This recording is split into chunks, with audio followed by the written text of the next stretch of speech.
आप सभी को मेरी नमस्ते और जय हिंद। BH इन्फोपीडिया पे आप सभी का स्वागत है।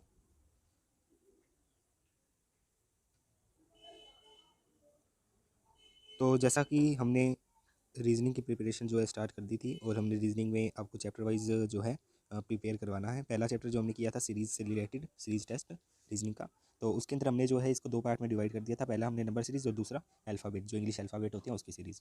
तो नंबर सीरीज़ जो है हमने पहले कंप्लीट कर ली है और इसके ऊपर आपको एक टेस्ट भी मिल गया है और एक और स्पेशल सेशन जो है नंबर सीरीज़ के ऊपर वो आपको प्रोवाइड किया जाएगा, जिसके अंदर हम जो प्रीवियस आपके कहा जाए कि सेंट्रल यूनिवर्सिटी के जो एग्ज़ाम्स होते हैं एंट्रेंस एग्ज़ाम्स, उनके अंदर जो पूछे जाते हैं रीजनिंग के क्वेश्चन वो, प्लस में जो भी कम्पिटिटिव एग्ज़ाम्स जो आपके लेवल के अकॉर्डिंग होंगे वो क्वेश्चंस आपको प्रोवाइड करवाए जाएंगे और वो सोल्व करवाए जाएंगे। ठीक है, और साथ में आपको प्रैक्टिस सेट के लिए शीट्स भी दी जाएगी जिससे आप अपनी प्रैक्टिस को आगे कर सको। और इसके साथ साथ बुक्स जो है वो आपको प्रोवाइड करवा दी गई है, इंग्लिश और हिंदी दोनों की PDF आपको टेलीग्राम चैनल पे अवेलेबल है। ठीक है, तो आज हम जो है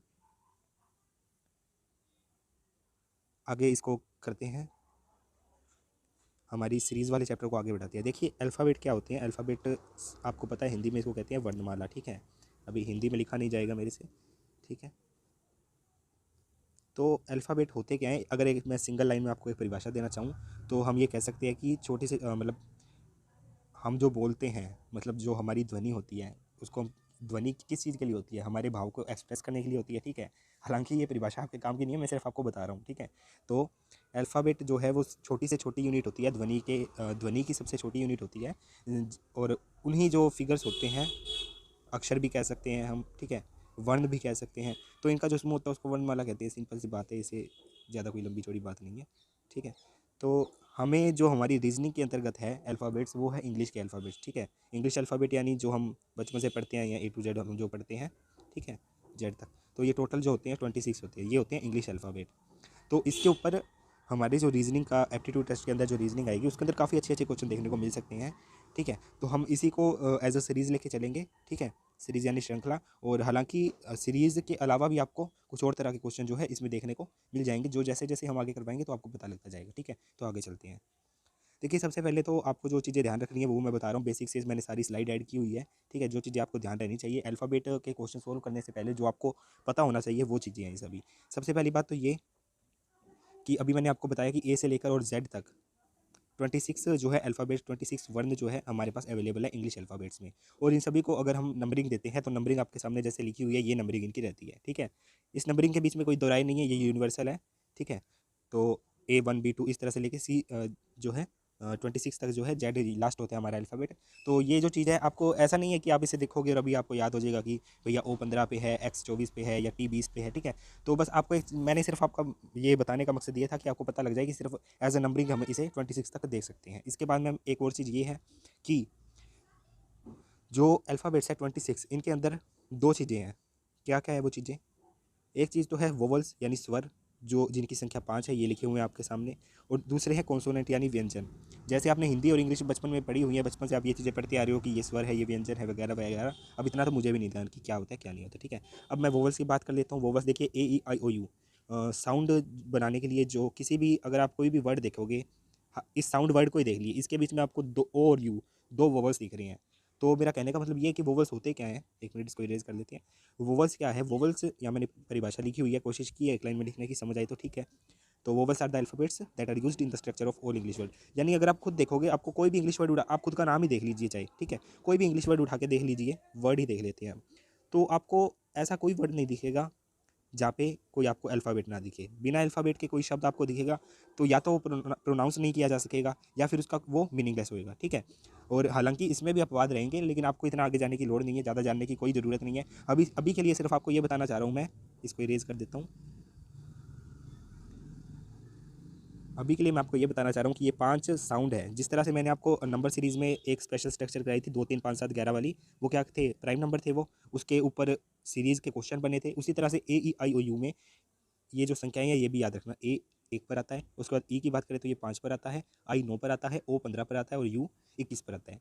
ठीक है, तो ये 5 जो वोवल्स है इनके ऊपर स्पेसिफिक क्वेश्चन बन जाते हैं, इसलिए मैंने आपको वोवल्स अलग से बता दिया है। ठीक है, और होते क्या है, इसके बिना कोई भी वर्ड नहीं बनता है। ठीक है, और दूसरी तरफ हम व्यंजन की बात करते हैं तो ये संख्या 26 में से 5 हुए तो 21 ये होंगे। ठीक है, और इनका क्या होता है कि ये वर्ड्स बनाने के लिए चाहिए और इनको बिना वोवल के जो है हम प्रोनाउंस नहीं कर पाएंगे। ये चीज़ यहाँ पे लिखी हुई है। इस परिभाषा से आपको कुछ लेना देना नहीं है, कोई आपसे नहीं पूछेगा। यहाँ पे रीजनिंग के टेस्ट में कोई नहीं पूछेगा कि क्या है क्या नहीं है। ठीक है, आगे चलते हैं। अब देख लीजिए, यहाँ जैसे मैंने आपको बताया कि ए से A1 है, B2 है, इस तरह से। ठीक है, और एक अलग चीज़ जो यहाँ पे देखने को मिलती है कि अपोजिट पूछ लेता है। यानी आपको जो चीज़ ध्यान रखनी है वो ये है कि अगर मैं यहाँ पे फर्स्ट की बात करता हूँ ए की, ए नंबर, इसको जो हम सीधा जो क्रम लिखते हैं, जो नॉर्मल सीक्वेंस है ABCD इस तरह से लिखते हैं, तो A1 पर आता है और 1 का बिल्कुल अपोजिट जो होगा वो होगा Z। ठीक है, यहाँ पे मैं आपको अलग से दिखाता हूँ, 1 मिनट, जूम आउट कैसे होगा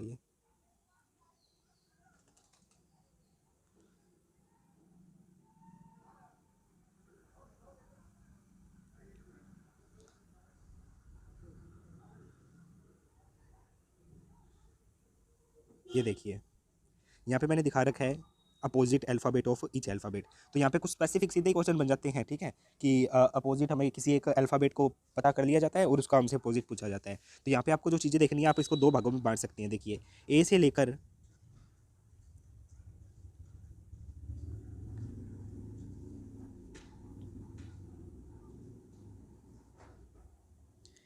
लेकर और एम तक ये जो 13 अक्षर है इसको आप पूरे अल्फ़ाबेट्स को हम जो है 2 हिस्सों में बांट देते हैं, ए से एम तक और एन से जेड तक। ठीक है, यहाँ पे मैंने अलग से भी दिखाया होगा, 1 मिनट रुको, 2 अर्धांश, यहाँ देख रहे हो ना जैसे। तो ए से एम तक मैंने बताया कि 1 2 3 4 इस तरह 13 तक जाएगा और बाकी के 13 14 से लेके 26 तक जो है एन टू जेड हो जाएगा। सिर्फ आपको एक बार नंबरिंग देखनी है कि ए इतने पर होता है, एम 13 पे, एन 14 पे। ठीक है, और इसको याद रखने का भी एक छोटा सा ट्रिक है, हालांकि जैसे जैसे आप क्वेश्चन करोगे तभी आपको याद रहेगा, ऐसे ना तो आपको याद रखने का कोई फ़ायदा होगा और ना ही आप याद रख पाओगे। आगे देखिए, ये मैंने दिया हुआ है सभी के अपोजिट, किसका क्या अपोजिट होगा, कि ए का अपोजिट आ जाएगा जेड। और सिंपल सा अगर फॉर्मूला देखा जाए, अगर आपको मान लीजिए कि सी का अपोजिट पूछा है तो फॉर्मूला जो ये है, अगर आपको अपोजिट पूछा गया तो आप 27 में से जो आपको दिया गया है सी की वैल्यू क्या है 3, तो 27 में से जब आप सी को यानी 3 को माइनस कर दोगे 24 आएगा, यानी जो 24th नंबर पे जो अल्फ़ाबेट है वही आपका आंसर है, यानी वही जो है सी का अपोजिट है। यानी यहाँ पे आप देखोगे C3 है तो इसका अपोजिट जो है 24 यानी एक्स। ठीक है, इस तरह से आपको क्वेश्चन देखने को मिल जाएंगे। अभी मैं सिर्फ आपको बेसिक से बता रहा हूँ, बाकी जब आप क्वेश्चन देखोगे आपको काफ़ी अच्छे से समझ आ जाएगा कि किस तरह से क्वेश्चन पूछे जा रहे हैं। ठीक है, ये शीट्स मैंने इसलिए बनाई है ताकि आपको बाद में परेशानी ना हो। आप इसी को देखकर और लिख लीजिएगा। यहाँ पे यही बताया गया था मैंने कि यहाँ पे देखो फॉरवर्ड ऑर्डर पोजीशन, इसको मैं वापस स्लाइड शो कर देता हूँ। यहाँ देखो कि क्या लिखा है, फॉरवर्ड ऑर्डर पोजीशन यानी सीधा और बैकवर्ड ऑर्डर यानी उल्टा।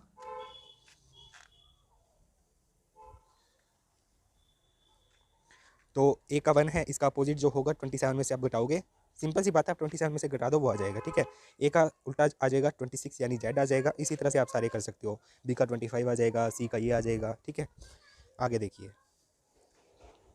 ये लिखा हुआ है फॉरवर्ड पोजीशन और ये लिखी हुई है अपोजिट पोजीशन यानी बैकवर्ड पोजीशन भी कह सकते हैं।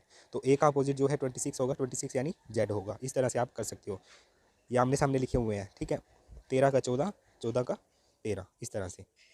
आगे चलिए, ये हो गया, ये रहा, इसको अब सिंपली बताया गया है। मैंने आपको बताया कि आप जो आपके अल्फ़ाबेट्स है टोटल 26 उसको आप 2 भागों में बांट लीजिए, क्योंकि सीधा इन हिंदी में इसको अर्धांश कहते हैं, 2 भाग जो बराबर 2 भाग होते हैं, अर्धांश। तो इस अर्धांश के ऊपर सीधे क्वेश्चन बन जाते हैं। क्या कहता है कि जो पहला अर्धांश है उसको तो एज इट इज़ पढ़ा रहने दो, और जो सेकंड अर्धांश है एन से जेड तक इसको उल्टा करना है। उल्टा करने का मतलब ये है कि इसको जेड से एन तक टाइप करना है हमने।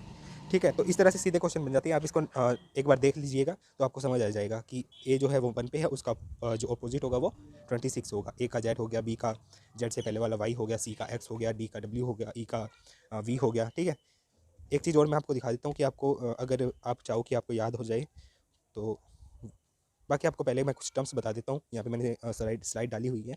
स्लाइड में देखिए कि टर्म्स लिखने का मेरा मतलब ये है कि जब आपको कोई क्वेश्चन दिया जाता है तो आप जब उस क्वेश्चन को पढ़ेंगे तो उसमें आपको कुछ टर्म्स मिलेगी, जैसे कि अंग्रेजी वर्णमाला में आपके बाईं ओर से, ठीक है।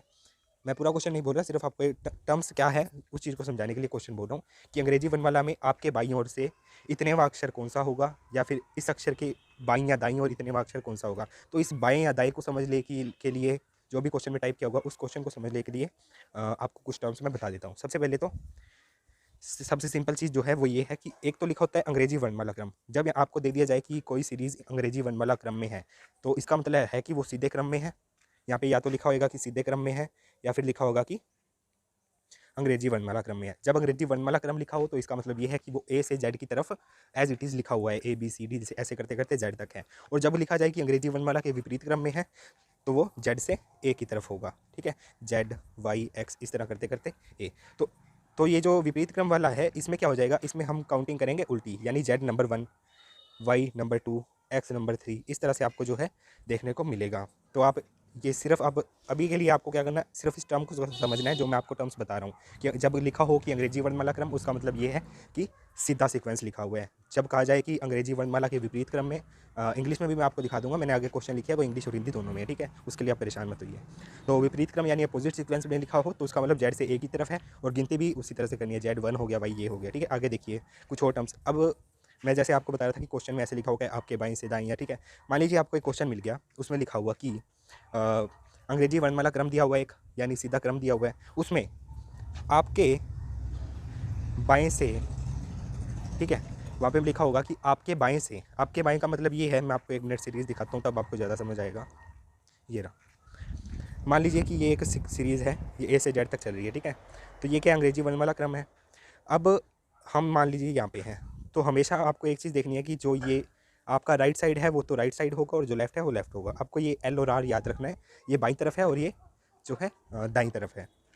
तो सबसे पहले आपको एक सिंपल क्वेश्चन दिया जाएगा कि एक सीरीज़ है, ए से जेड तक है, ठीक है। आप जब वो कहा जाएगा कि आपके बाएं से, जब कहा जाए कि आपके बाएं से, यानी यहाँ से सीरीज़ स्टार्ट हो रही है, बाएं से कहाँ जाएगी, दाएं की तरफ।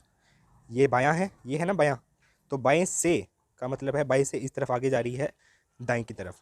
ये टर्म है, टर्म लिखी होगी आपके बाएं से दाएं, तो इसका मतलब क्या हो जाएगा, जैसे मैंने आपको पहले बताया, ए से जेड की तरफ, यानी ए से शुरू होता है, ए लेफ्ट में होता है ना, और जेड राइट में होता है, तो ए से जेड की तरफ है, इसका मतलब आपके बाएं से दाएं।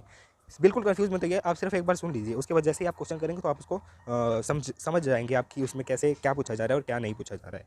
सेम उसी तरह जब वो कहेगा कि आपके दाएं से बाएं, 1 मिनट, कहाँ गया, जब वो कहेगा कि आपके दाएं से बाएं, तब आपको क्या करना है, आपको जेड से ए की तरफ चलना है, ठीक है, क्योंकि आपका राइट ये है और लेफ्ट ये है। जब ए से जेड की सीक्वेंस में लिखी हुई है, तो जब वो कहे कि आपके दाएं से बाएं, तो आपका दाएं हाथ की तरफ जेड है, जेड से बाएं की तरफ ये सीरीज़ आ जाएगी, ठीक है। इसको मिटा देते हैं, आगे देखिए। बस ये आप टर्म देख लीजिए एक बार, ताकि आपको बाद में ऐसा ना लगे कि ये तो समझ ही नहीं आया किस तरह से है। और अब 2 टर्म और है, सेम वही चीज़ें हैं वैसे तो। इसमें लिखा है कि आपके बाईं ओर, हमारे बाईं ओर का मतलब है कि ये बायां हो गया, और आपके दाईं ओर का मतलब ये हो गया।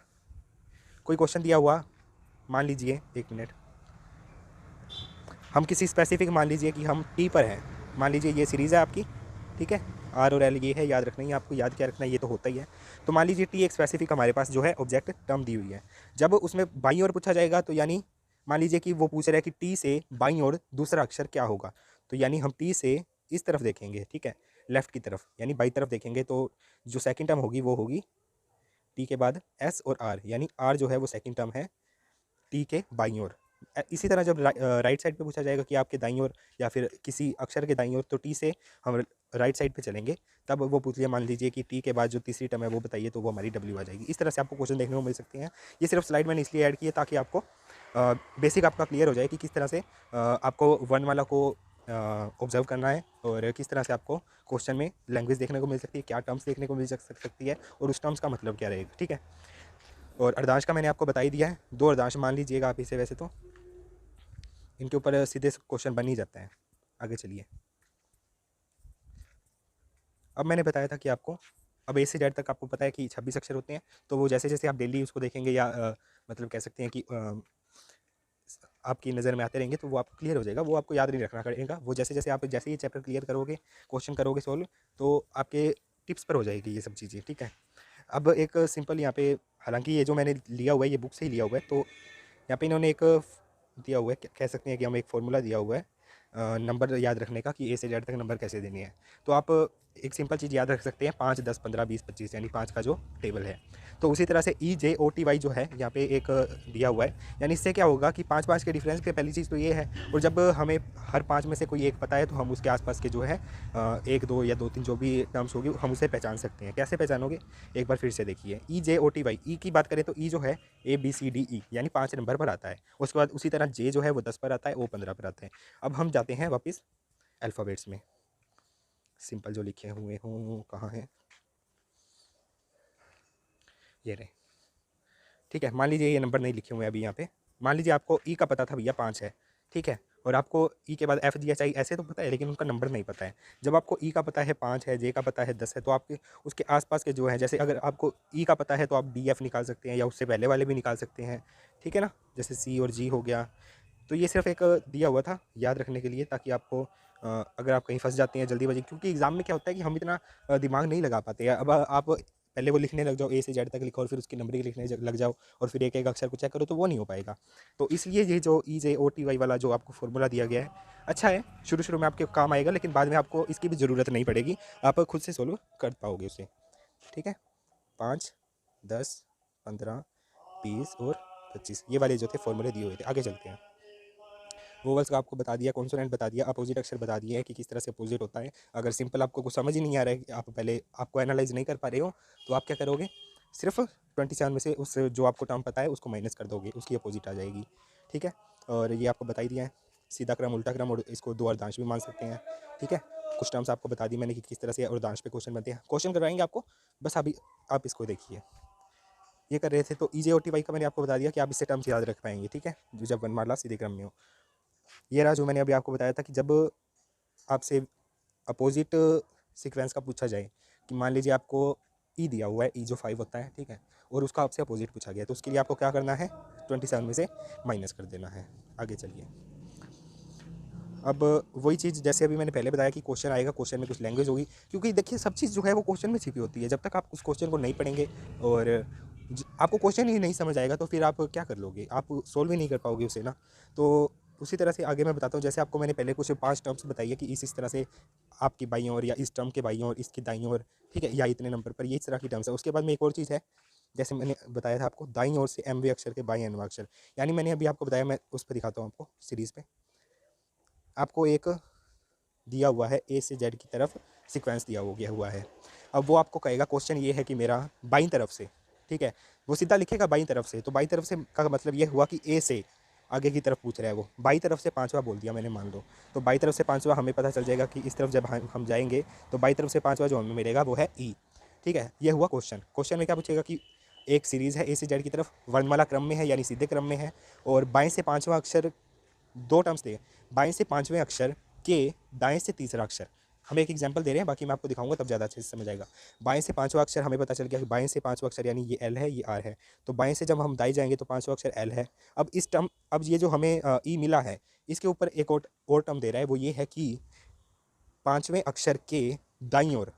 अब इसके रिस्पेक्टिव में देखूँ तो ये राइट इस तरफ है और लेफ्ट इस तरफ है, तो आगे वाला जो टर्म हमसे पूछा है वो इस तरफ का आएगा, ठीक है। तो क्या पूछा है, से दाएं तीसरा, दाएं तीसरा देखेंगे 1 2 3 यानी एच, एच हमारा आंसर हो जाएगा। तो इस तरह के क्वेश्चन आपको देखने को मिल सकते हैं। आगे आपको क्वेश्चन भी दिखाता हूँ मैं, ठीक है। आगे चलिए।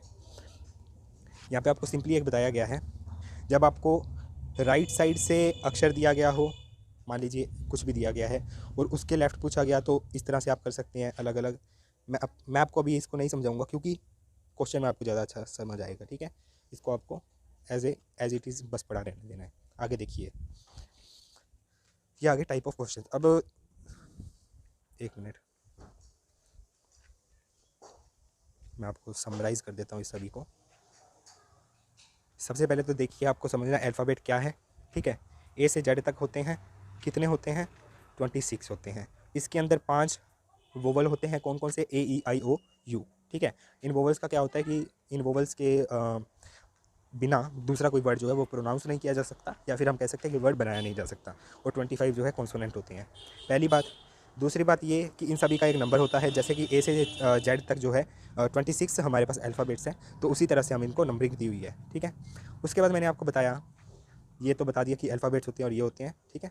आगे देखिए, उसके बाद मैंने आपको बताया कि इसमें क्वेश्चन पूछे जाते हैं कि सीधा अपोजिट पूछ लिया जाता है कि ए का अपोजिट कौन सा होगा या फिर पी का अपोजिट कौन सा होगा, ठीक है। तो उसके लिए आपको सिंपल सा मैंने बताया कि अगर आपको मान लीजिए कुछ भी दिया गया है, मान लीजिए आपसे पूछा है कि एफ़ का अपोजिट बताइए, तो सबसे पहले आप क्या पता करेंगे कि एफ़ क्या होता है। अब एफ़ को पता करने के दो तरीके हैं। अब इतना तो आपका दिमाग धीरे काम करता नहीं कि आप एफ़ को ढूंढने के लिए ज़्यादा माथा मारना पड़ेगा आपको। एफ़ का आपको सिंपल सा पता है कि हमने ई जो ओ टी वाई पढ़ा था, यानी ई जो था वो 5 था, तो एफ़ जो है वो 6 होगा, या फिर आप सिंपल भी कर सकते हैं फिंगर पे कि A B C D E F, यानी 6 नंबर पे है, ठीक है। तो जब हमसे पूछा गया कि एफ़ का अपोजिट क्या क्या है, तो हम क्या करेंगे 27 माइनस एफ़ की जो टर्म का नंबर है वो, यानी 6, 27 में से हम जब 6 घटा देंगे 21 आ जाएगा, और 21th पे जो हमारा टर्म होगा वो एफ़ का अपोजिट होगा, ये हमारा आंसर हो जाएगा। यानी एफ़ 6 पर है, 21 जो है इसका अपोजिट, 21 क्या होता है, टी के बाद यू, ठीक है। इस तरह से आप इसको याद रख पाएंगे। उसके बाद ये सीधा आपको बता दिया कि ए का ये होता है, बी का ये होता है, चीज़ वही है, 27 माइनस करना है, 27 में से माइनस करना है। उसके बाद सेम वही चीज़, सीधा क्रम बाएं से दाएं और दाएं से बाएं किस तरह से चलता है, और इसके ऊपर भी मैं आपको क्वेश्चन दिखाता हूँ आगे जाके।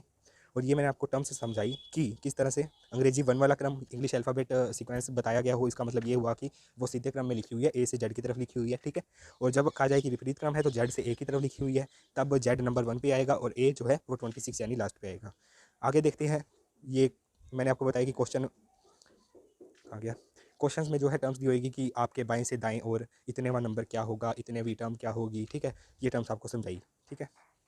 बस आपको एक चीज़ याद रखनी है, क्या, जैसे अभी मैंने बताया ये सीरीज़ है, ये राइट है, ये लेफ़्ट है, जो होता है वही है, इसमें कुछ अलग नहीं है, ठीक है। जब मान लीजिए हम यहाँ पे हैं, जब वो कहे कि बाएं से दाएं की तरफ, तो यानी यहाँ से यहाँ, जब वो कहे कि दाएं से बाएं की तरफ, तब वो है इस तरह। आगे चलिए, ये आपको बता दिया कि अगर आपको याद नहीं रहता है अभी अभी के लिए ई जे ओ टी वाई की ज़रूरत पड़ेगी आपको। जैसे अभी मैंने किया कि मेरे को 21वीं टर्म मेरे को पता चला था कि एफ़ की पोजीशन है, तो 21वीं क्या होती है, अब या तो मैं एक एक करके गिनता रहूँ, या फिर मैं सीधा याद करूँ कि मेरे को टी पता है कि 20 होता है, तो टी के बाद जो होगी यू, वो 21वीं टर्म आ जाएगी, ठीक है।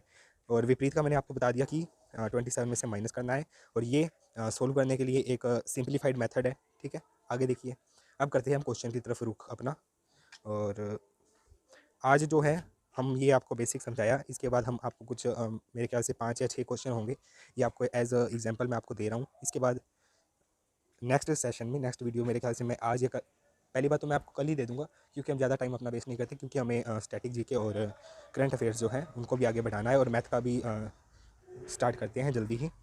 तो अभी क्या करना है आपको, देखिए मैं आपको दिखा रहा हूँ टाइप्स ऑफ क्वेश्चन, यानी जिस तरह से हमने नंबर सीरीज़ में किए थे कि नंबर सीरीज़ में मैंने आपको सबसे पहले बेसिक क्लियर किया, उसके बाद आपको बताया कि किस तरह के क्वेश्चन आते हैं, किस तरह के पैटर्न रहते हैं उसमें। आपको याद होगा अगर आपने देखा है तो पहले हमने किया था प्लस माइनस वाला, कि जो सीरीज़ दी हुई रहती है उनके जो एलिमेंट्स हैं उनके बीच में प्लस माइनस का कोई पैटर्न था। देन हमने गुना भाग वाला किया, देन हमने कुछ स्पेशल पैटर्न भी किए जिनके अंदर डबलिंग वाले थे, ठीक है। और 2 से 1 या 2 या उससे भी ज़्यादा जो है पैटर्न फॉलो कर रहे थे, और वो कैसे सोल्व होंगे मैंने आपको बताया। फिर प्रैक्टिस जो है आपको अच्छा बनाएगी, उसको सोल्व करने में एबिलिटी बढ़ेगी उसकी। एनालाइज़ करना है उसको, एक एक टर्म को देखना है, उनके बीच में कोई ना कोई रिलेशन जो है चेक करना है कि किस तरह होगा, ठीक है। आगे चलते हैं हम। तो अभी हमने जो है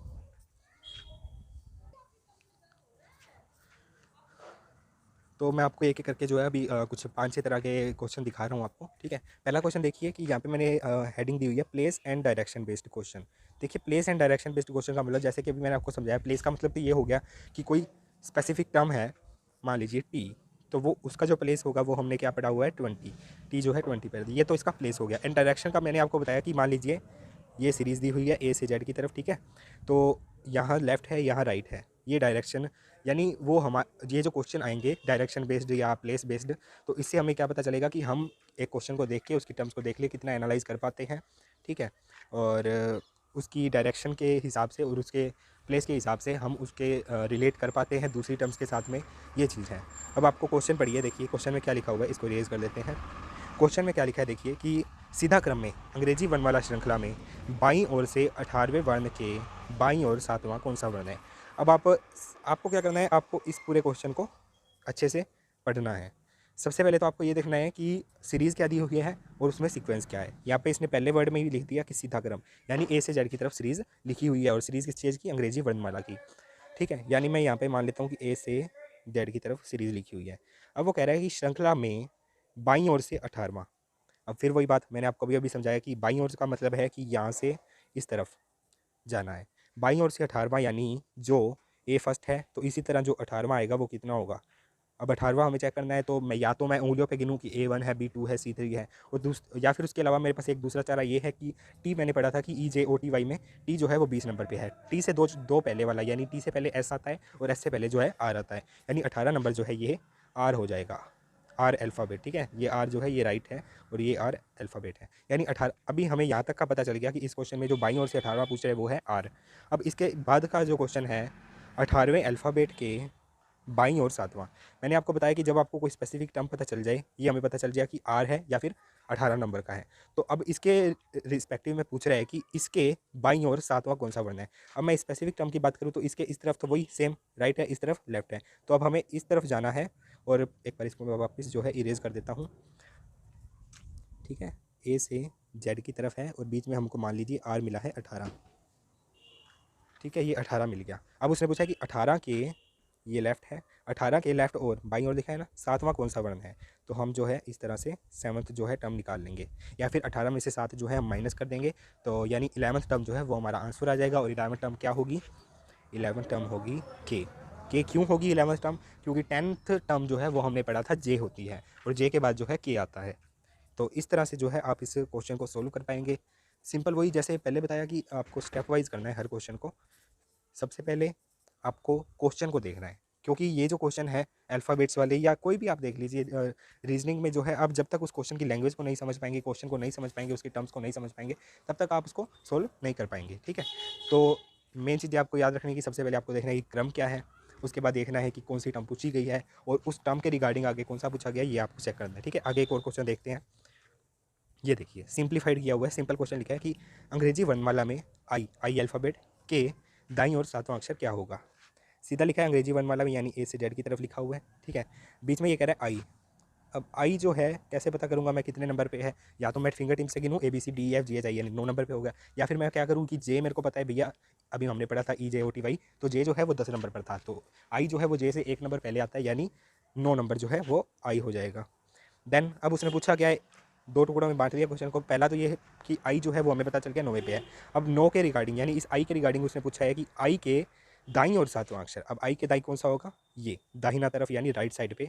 आई के राइट साइड पे 7वां अक्षर पूछा है, यानी 1 2 3 4 5 6 7, 9 + 7 जब मैं कर दूंगा, 9 + 7 यानी 16, तो 16th जो अल्फ़ाबेट होगा A to Z में इस इंग्लिश अल्फ़ाबेट में, वो हमारा आंसर होगा। क्या समझे, आई हमें पता चल गया कि भैया 9 है। उसके बाद उसने आई के रिगार्डिंग पूछा, आई के राइट साइड दाईं तरफ पूछा है ना, तो राइट साइड हम जेड की तरफ जाएंगे। ठीक है, और 7th हम पूछा है तो आई जो है 9th है, +7 आगे पूछा है, 9 + 7 16, और 16 का मतलब हमें पता चल गया कि भैया हमने पढ़ा था EJO, ओ था जो वो 15 था, तो 16वीं पूछी है तो ओ के बाद आता है पी, यानी पी जो है वो हमारा आंसर हो जाएगा। ठीक है, तो इस तरह से जो आप इसको सोल्व कर पाएंगे। आगे चलते हैं। अब देखिए एक टाइप मैंने आपको बता दी कि किस तरह से क्वेश्चन पूछा जाएगा। आपको कोई टर्म आपको मतलब क्वेश्चन के माध्यम से जो आपको बता देगा कि इस टर्म ये टर्म है और इस टर्म के लेफ्ट या राइट में या इतने नंबर पर कौन सी टर्म है, ये आपसे पूछ लिया जाएगा। सेकंड हम बात करते हैं और किस तरह का आपसे क्वेश्चन पूछा जा सकता है। एक अभी मैंने आपको जैसे ये स्लाइड दिखाई थी अपोजिट सीक्वेंस वाली। ठीक है, अपोजिट सीक्वेंस में मैंने आपको बताया था कि आपको मान लीजिए कोई एक टर्म दी हुई है तो उसका अपोजिट जो होगा वो 27 में से माइनस हो जाएगा। इसके अलावा अपोजिट सीक्वेंस का मतलब ये भी हो सकता है कि मान लीजिए जैसे मैंने आपको बताया जब जेड से ए की तरफ लिख दिया, ये 1 है ये 26 है, तो दिस इज़ अपोजिट सीक्वेंस। इसमें किस तरह के क्वेश्चन पूछे जाएंगे, पढ़िए इसे। हमें क्या करना है, क्वेश्चन को पढ़ना है। यहाँ पे एक क्वेश्चन में लिखा गया है कि यदि अंग्रेजी अक्षरों को विपरीत क्रम में लिखा जाता है, जैसे अभी मैंने बताया कि जेड से ए की तरफ लिख दिया। ठीक है, तो चाहे जेड से ए की तरफ लिखा हो चाहे ए से जेड की तरफ लिखा हो, हमारे लिए लेफ्ट राइट चेंज नहीं होगा। हमारे लिए ये लेफ्ट रहेगा और ये राइट रहेगा। अब जेड से ए की तरफ लिखा हुआ है तो उसने कहा कि बाएं से 7th पद, बायां कौन सा है, यहाँ से शुरू होगा, यहाँ से 7th पद यानी 7 नंबर पे, और इस 7th जो टर्म आएगी इसके दाएं, इसके दाएं इस तरफ इसके दाएं 8वां पद क्या होगा। यानी उसने हमसे क्या पूछ लिया, अल्टीमेटली उसने हमसे ये पूछ लिया कि जेड से ए की तरफ लिखा हुआ है, यहाँ से 7 प्लस इस 7 के दाईं ओर, यानी यहाँ से 8, 7 प्लस 8 15th, यानी उसने हमसे ये पूछ लिया कि जेड से ए की तरफ। तो इस तरफ से जो हमारा बना 15वां जो हमारी टर्म है वो क्या हुई। अब आपको अगर मैं पूछ लेता कि ए से जेड की तरफ 15, तो आप सीधा बोल देते कि भैया ओ है, 15 पे ओ होता है, ठीक है। लेकिन अब उल्टा है, तब आपको क्या करना है, आपको 27 में से जो टर्म ज्ञात करनी है वो कर दीजिए, तो आपका आंसर आ जाएगा, दैट इज़ 12।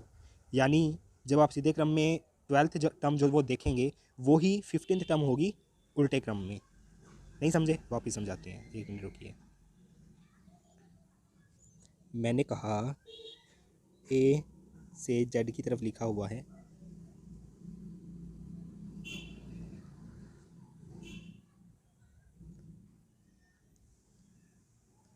ए से जेड की तरफ लिखा हुआ है, ये है सीधा क्रम। इसमें 12वीं टर्म जो होगी, 12th टर्म क्या होती है, 10th कितनी होती है, जे, तो एल जो है वो 12th टर्म होगी। यानी जो 12th टर्म सीधे में है, जब हम इस सीरीज़ को उल्टा लिख देंगे जेड से ए की तरफ, तो ये जो 12th टर्म है ये इस सीरीज़ के रिगार्डिंग जो है इसकी 15th टर्म बन जाएगी, समझे। यानी हमारा आंसर जो है इस क्वेश्चन का वो ये है कि जो 12th टर्म है सीधे में वही आंसर है हमारा। 12th टर्म क्या होती है अभी आपको बताया, एल, ठीक है। 1 मिनट पीछे देखिए, 1 मिनट वापस दिखाता हूँ आपको। यहाँ देखिए, ये वाला देखिए, आया समझ या नहीं आया। मैंने आपको बताया कि जो सीधे में होगा टर्म 27 में से वो माइनस करके आप उसको उल्टे क्रम में आंसर ले सकते हैं, या इसका वाइस वर्सा रहेगा। यानी उल्टे में से 15 पूछा है तो उसका 12 हो गया, अगर सीधे में से 12 पूछा है तो उसका उल्टा 15 हो गया। इस तरह से इस क्वेश्चन को आप सोल्व करें। आपको एक और क्वेश्चन दिखाता हूँ, आगे चलिए। ये वाला कर लिया ना हमने, ठीक है, ये रहा। तो इसको मैंने हेडिंग दी है स्पेशल कंडीशन टर्म प्रॉब्लम। अभी ये जो मैंने आपको एक एक दो दो क्वेश्चन करवाए हैं, ये इन सब पे और भी क्वेश्चन बनते हैं। अब इसमें तो हालांकि मैंने जैसे यहाँ पे देखेंगे आप दोनों बाएं दिए हुए हैं, हो सकता है एक बायां दिया हो और दूसरा दायां दिया हो, जैसा कि हमने अभी इसमें किया था, एक बायां दिया और उसके दायां पूछा है, समझ गए ना। यानी ए बी सी डी ई, मान लीजिए कि डी दिया हुआ है, डी, डी क्या है, डी इस सीरीज का चौथा अक्षर है, बाएं से चौथा है या नहीं है, बाएं से चौथा है। अब ये जो डी हमें मिल गया, इसके बायां पूछेगा तो हम वापस इस तरफ जाएंगे, इसके दायां पूछेगा तो हम इस तरफ जाएंगे, समझ गए। चलिए एक और देखिए, मैंने इसको हेडिंग दी है स्पेशल कंडीशन टर्म। तो कभी कभी क्या होता है कि जो अल्फ़ाबेट से रिलेटेड टेस्ट रीजनिंग के अंदर क्वेश्चन आते हैं, उनमें कई तरह के और क्वेश्चन बनते हैं। जैसे कि यहाँ पे आप क्वेश्चन पढ़ेंगे कि अल्फ़ाबेट्स तो है ही, सीरीज़ है A B C D E F G H, ऐसे करते करते करते करते जेड तक। अब स्पेशल कंडीशन जो है इस क्वेश्चन में क्या दी हुई है, इसने कहा है कि if every third term from the left of English alphabet, ये चीज़ तो आपको समझ आ गई। From the left of English alphabet मतलब यहाँ से शुरू करना है, ए से जेड की तरफ, ठीक है, इस तरफ शुरू करना है। तो ये कह रहा है कि every third term from the left, यानी 1 2 3, ये थर्ड टर्म है, ये गायब कर दो, 1 2 3 आ गया, अरे भाई 1 2 और 3 ये गायब कर दो। इस तरह से वो पूछ रहे हैं कि अगर पूरे अल्फ़ाबेट्स में सभी में, इसको इरेज कर देते हैं, ए से लेकर जेड तक, अगर मैं सभी जो हर एवरी थर्ड टर्म को अगर मैं एक्सक्लूड कर दूँ अल्फ़ाबेट्स में से, तो क्वेश्चन पूछा है कि तो नई श्रृंखला के बाएं से नौवां पद क्या होगा। सिंपली आप क्या करोगे, आप ए से जेड तक लिखने की कोशिश करोगे, लेकिन लिखना कहाँ तक है आपको, जहाँ तक आपका 9th पद आपको मिल जाए, ठीक है। यहाँ देखोगे ए बी, सी नहीं आएगा क्योंकि सी थर्ड टर्म है, उसको हमने एक्सक्लूड कर दिया है, सी को आप हटा दोगे। उसके बाद लिखोगे डी और ई, एफ नहीं आएगा। उसके बाद लिखोगे जी और एच, आई नहीं आएगा।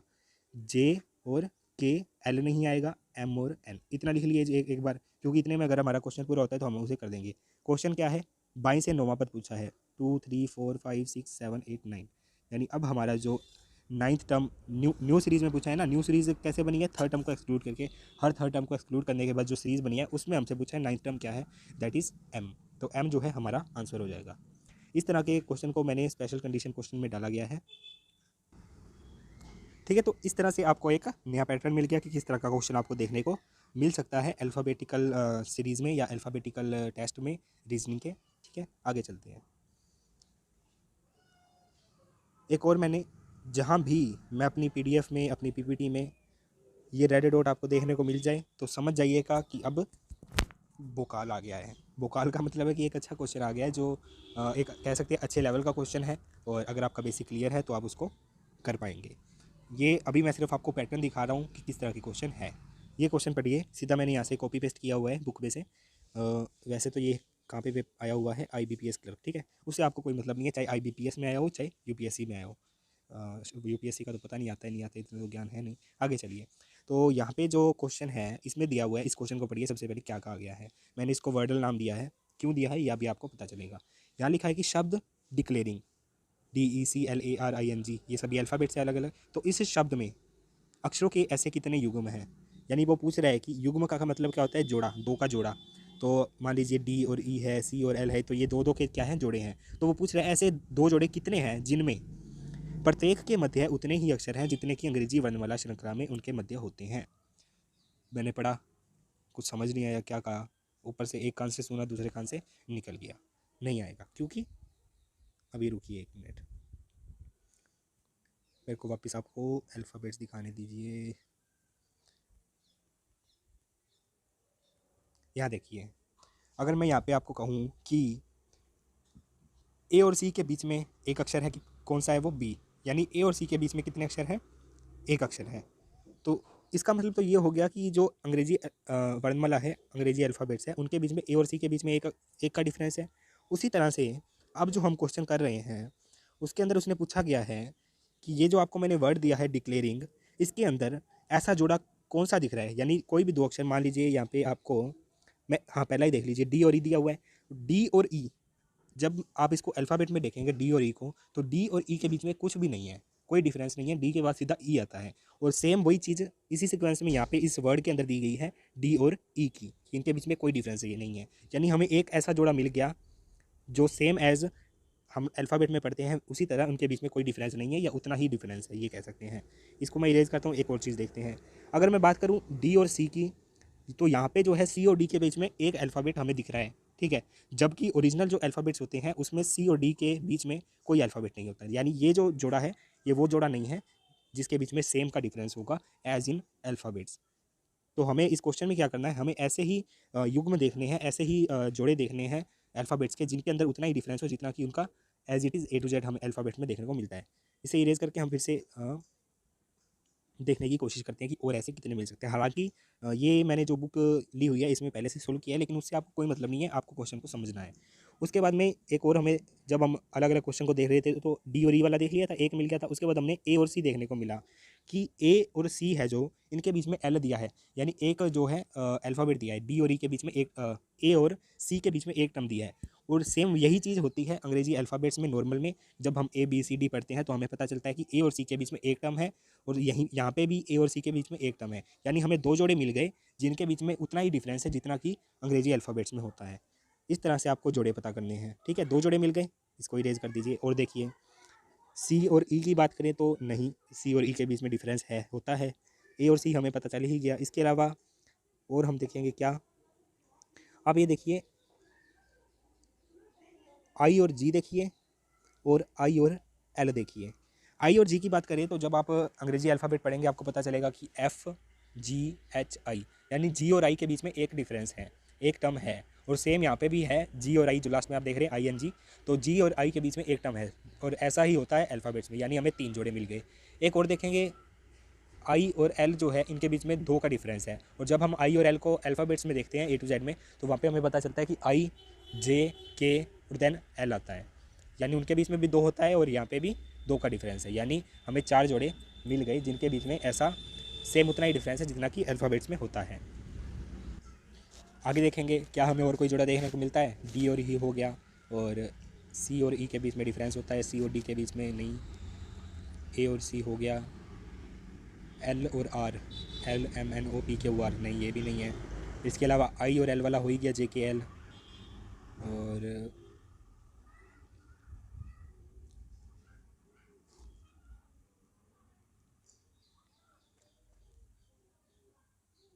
एक और देखने को मिला, आपको क्या करना है, सभी टर्म्स को देखना है, एक एक टर्म को। जैसे मान लीजिए पहला आपको डी देखने को मिला, तो डी के आसपास वाले आपको ई दिख रहा है, तो हमें पता चल गया। डी के आसपास हमको सी दिखा, तो इनके बीच में डिफरेंस था, हालांकि जबकि अल्फ़ाबेट्स में नहीं होता, तो ये जोड़ा हमारा आंसर नहीं है। इसके बाद में हम ई और आगे देखेंगे, जैसे ई और ए के बीच में देखा, नहीं है। ई और सी के बीच में देखा, होता है लेकिन यहाँ पे नहीं है, तो ये भी नहीं बना।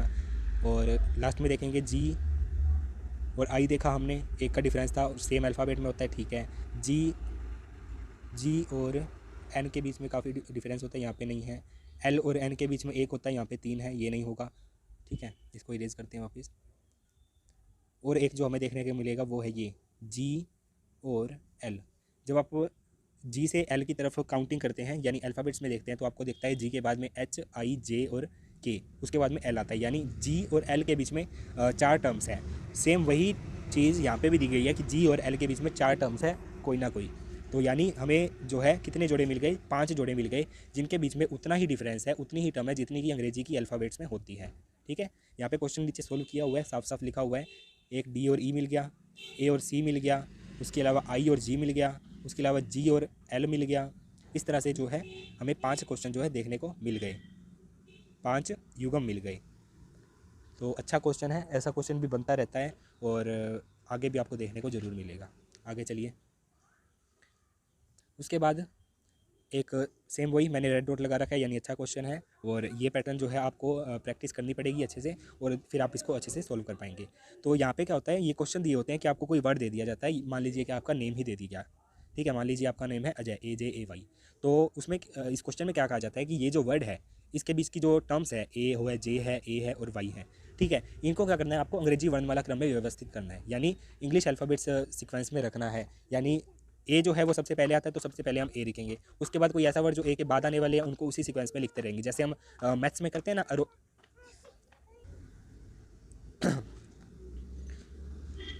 क्या कह रहा था मैं, एक वर्ड दे दिया जाएगा, मान लीजिए आपका नेम दे दिया, कुछ भी आपका नेम है, तो उसमें क्या करना होता है कि आपको जो उसकी टर्म्स हैं, उसके जो अल्फ़ाबेट्स दिए हुए हैं, उनको उस सीक्वेंस में रखना है जिस सीक्वेंस में अंग्रेजी के अल्फ़ाबेट्स होते हैं। यानी पहले ए आता है तो ए लिखिए, उसके बाद के अक्षर उसके बाद में लिखने हैं। जैसे हम मैथ्स में करते थे आरोही या अवरोही क्रम, मेरे ख्याल से इंक्रीजिंग ऑर्डर, डिसीडिंग ऑर्डर, पता नहीं क्या कहते थे, अंग्रेजी बहुत वीक है हमारी।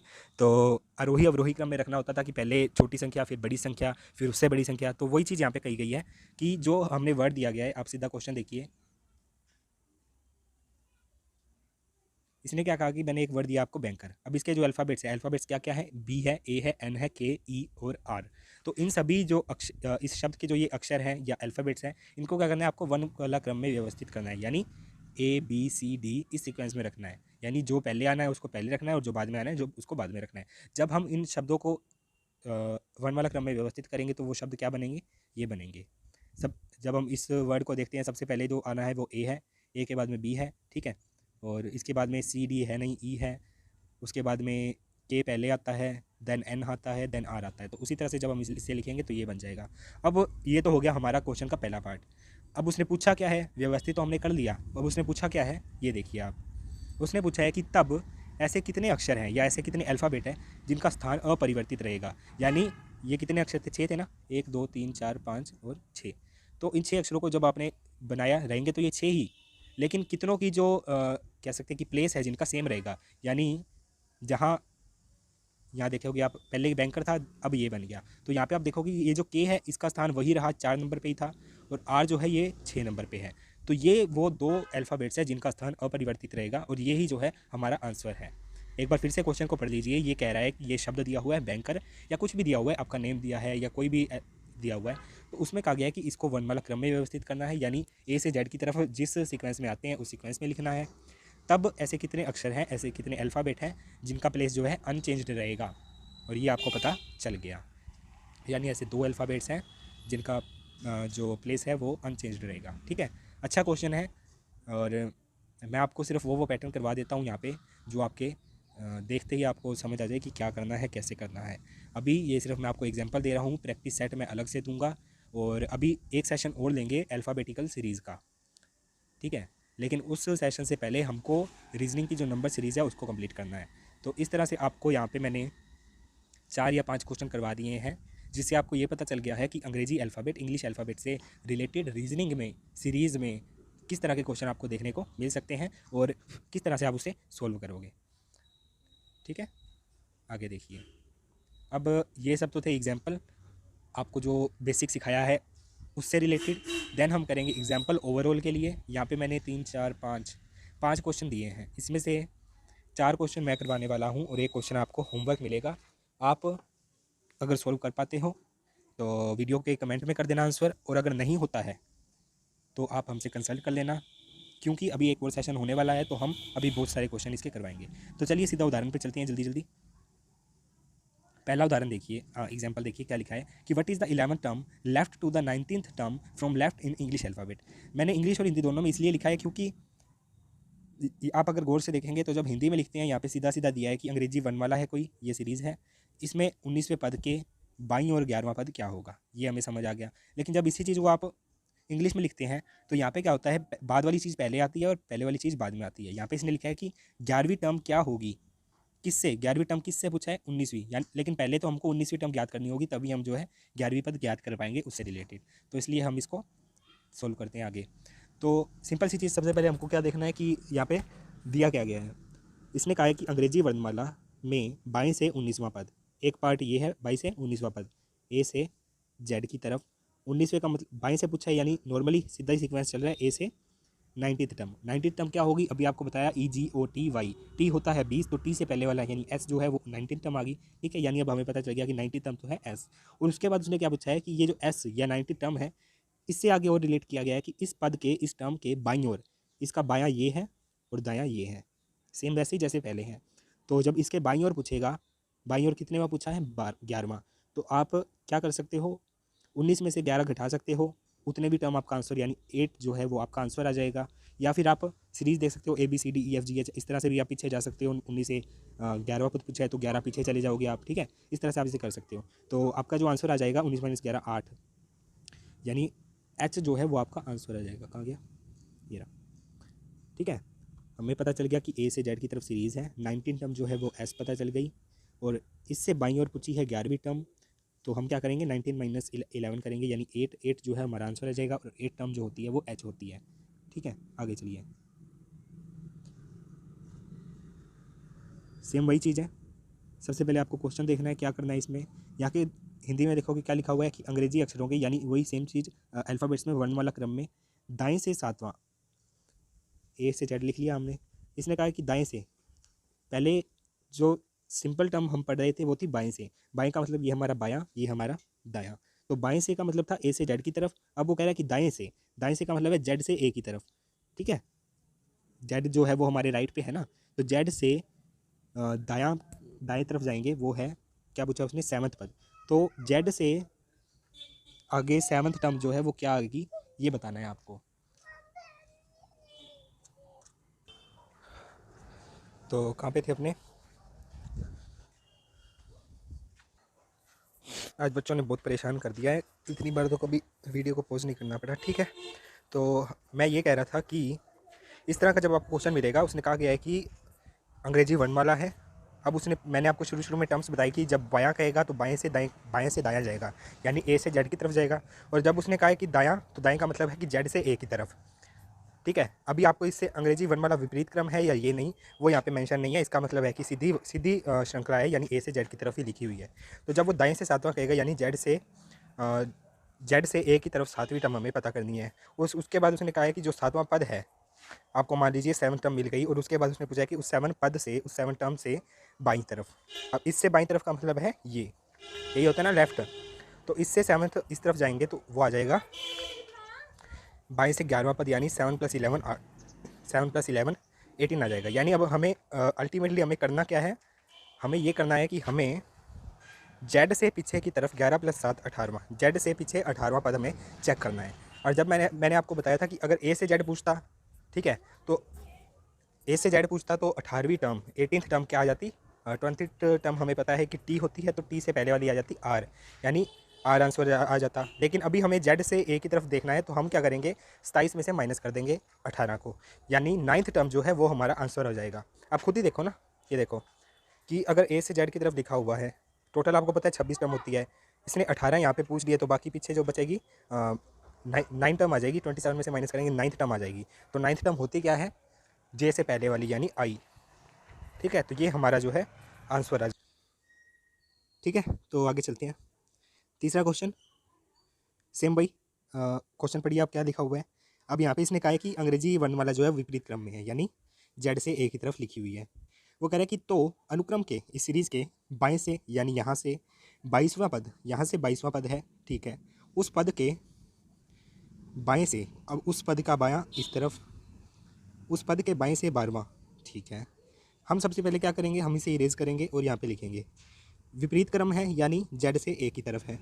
दूसरी बात उसने कहा है कि बाएं से, इस अनुक्रम के बाएं से 22वां पद, हम सीधा पहले 22वां पद ज्ञात कर लेते हैं। हमें पता है कि जब उल्टी सीरीज दी है तो 22वें पद का मतलब है कि शुरू से 5वां पद, और शुरू से 5वां पद हमें पता है क्या होता है, ई होता है। अब हम क्या करेंगे, हम करेंगे ई से जेड की तरफ सीधी सीरीज मान लेते हैं कि ये है हमारे पास। उसने पूछा क्या है कि 22वें पद, एक मिनट इसे मिटाइए यार, कहाँ गया,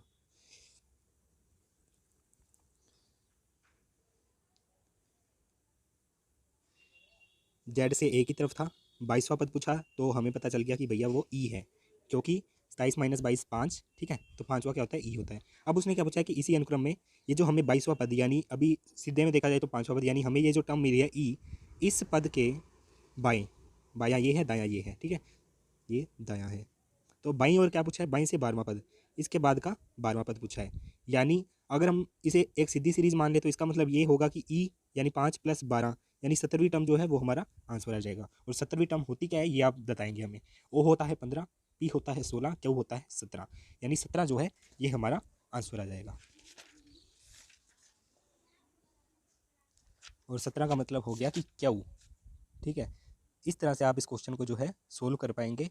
और जहाँ तक मुझे लगता है कोई ऐसा ज़्यादा मुश्किल काम है नहीं, सिंपल क्वेश्चन लगा था वैसे तो, ठीक है। चलिए 17 मतलब क्यों, ये हमारा आंसर आ गया। नेक्स्ट क्वेश्चन देखिए, फोर्थ।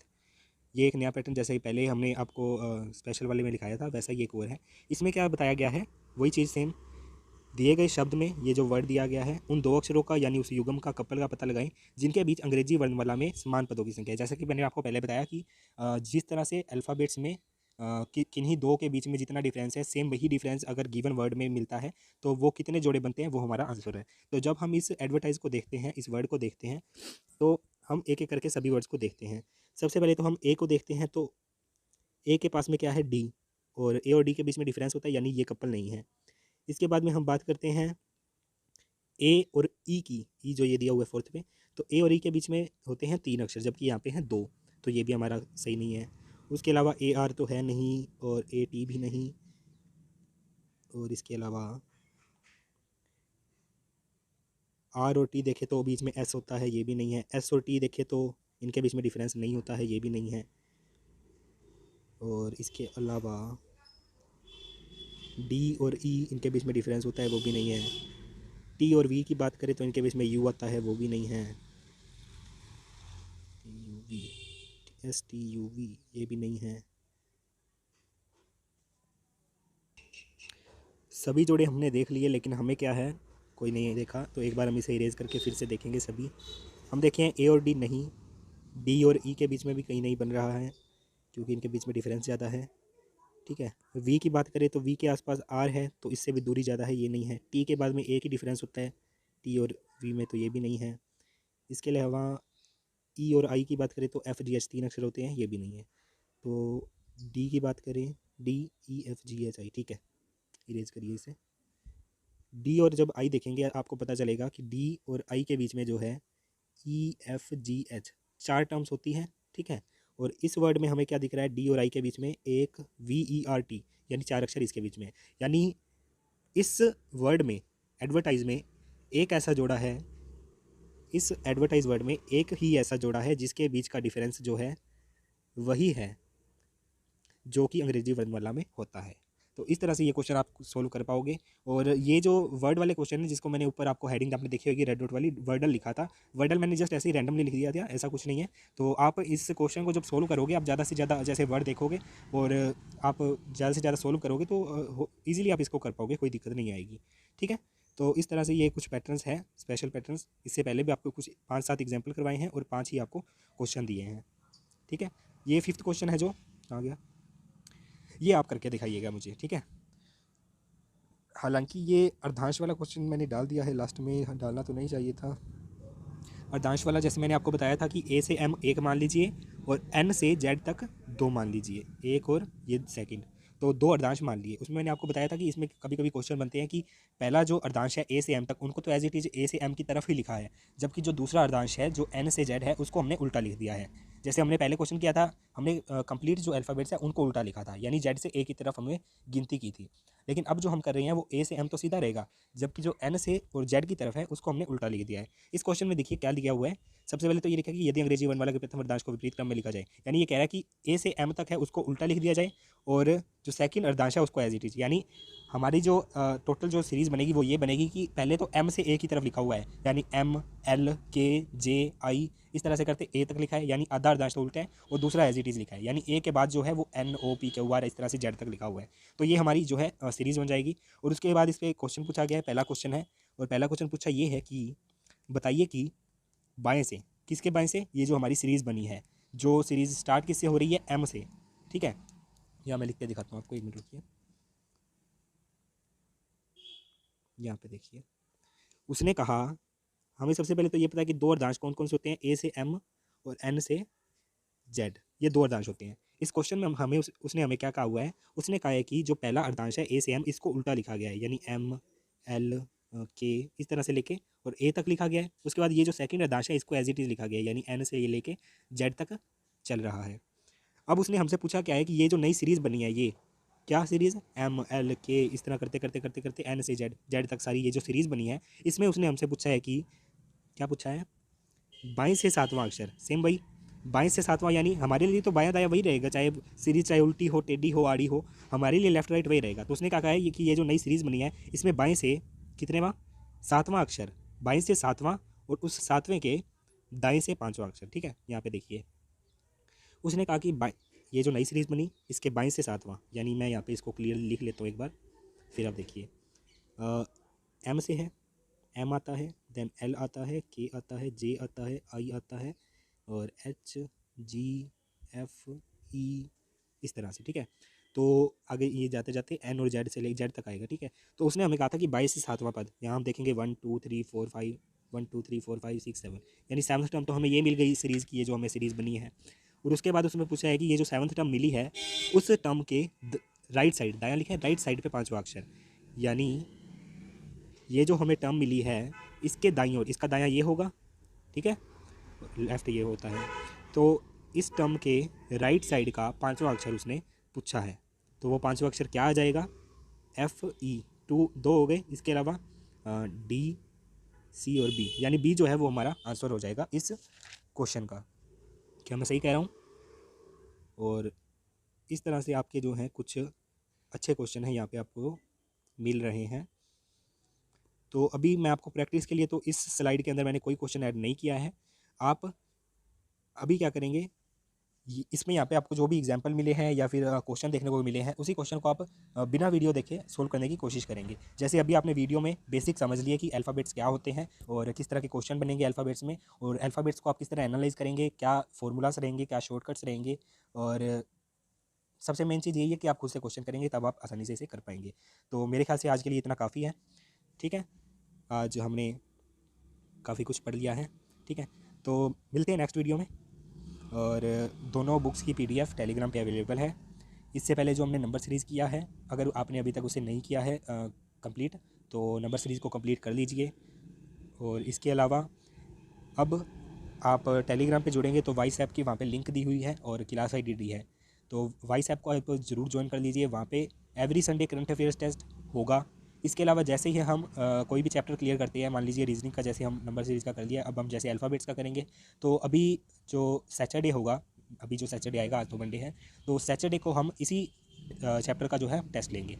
वॉइस ऐप का फ़ायदा क्या है, वॉइस ऐप पे आपको एज़ इट इज़ जैसे कि आप कंप्यूटर बेस्ड टेस्ट देते हैं, ऑनलाइन एग्जाम कोई भी कम्पिटिटिव एग्जाम्स होता है सेंटर्स पे जाके, तो उसी तरह से आप आराम से घर पे बैठ के उस क्वेश्चन को सॉल्व कर पाएंगे, ठीक है। और उसके बाद आपको प्रॉपर जो है रिजल्ट आपका देखने को मिलेगा, आपका स्कोर देखने को मिलेगा, क्या क्वेश्चन गलत हुए क्या सही हुए हैं। इसके बाद हम उसका सोल्यूशन भी प्रोवाइड करेंगे कि जो क्वेश्चन आपसे नहीं हुए हैं वो आप ग्रुप में भी डिस्कस कर सकते हैं। अगर आपने चैनल ज्वाइन कर रखा है तो ऊपर चैट में जाएंगे तो आप डिस्कशन ग्रुप में पहुँच जाएंगे, ठीक है।